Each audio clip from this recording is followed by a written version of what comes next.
Hello बच्चों, let's see the question. A cracker is thrown into air with a velocity of 10 meter per second at an angle of 45 degree with the vertical. When it is at height of 0.5 meter from the ground, it explodes into the number of pieces which follow the different parabolic path. What is the velocity of the center of mass when it is at a height of 1 meter from the ground? तो बच्चों, velocity of center of mass does not change. Velocity of center of mass always remains the same as the parabolic path. As the parabolic path, मतलब जैसा आपका actual parabola में centre of mass move करेगा वैसे ही centre of mass move करता रहेगा. क्यों? इसका रीज़न क्या है अगर हम देखेंगे तो इसका रीज़न ये है कि जो आपका सेंटर ऑफ मास है उसके पास केवल और केवल जो एक्सेलरेशन है वो वर्टिकल डायरेक्शन में है. ठीक है, तो सेंटर ऑफ मास का एक्सेलरेशन क्या होगा? It will be equal to g downwards. तो जैसे जैसे पैराबोलिक की जैसी वेलोसिटी चेंज होगी वैसे ही इसकी वेलोसिटी चेंज होगी सेंटर ऑफ मास की. तो अब अगर अपन यहाँ से और आगे चलते हैं तो V square is equal to the U square plus 2a. अब हमसे what is the velocity of the centre of mass when it is at height of 1 metre from the ground. तो velocity of centre of mass का velocity निकालना है हमें जब वो 1 metre height पर हो.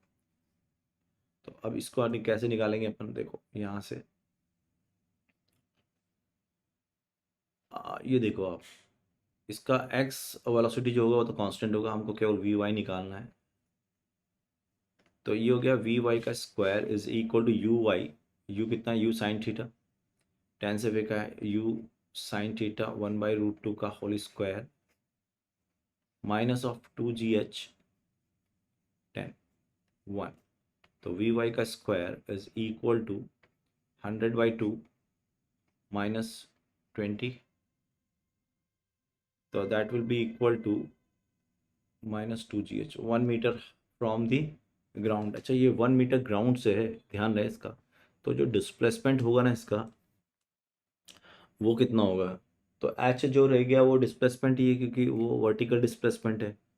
तो अगर वो एक हाइट ऊपर है तो इसको 2gh ही लेंगे, सही है.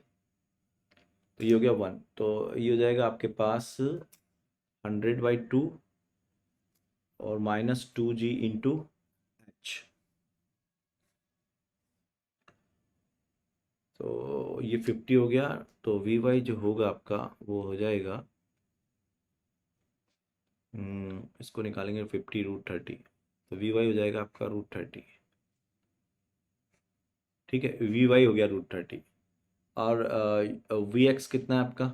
वी एक्स जो है वो है आपके पास 10/√2 यानी कि 5 मीटर 5√2. ये वी एक्स है. तो अब सेंटर ऑफ मास का वेलोसिटी होगा V C O M is equal to root of V square of X plus V square of Y.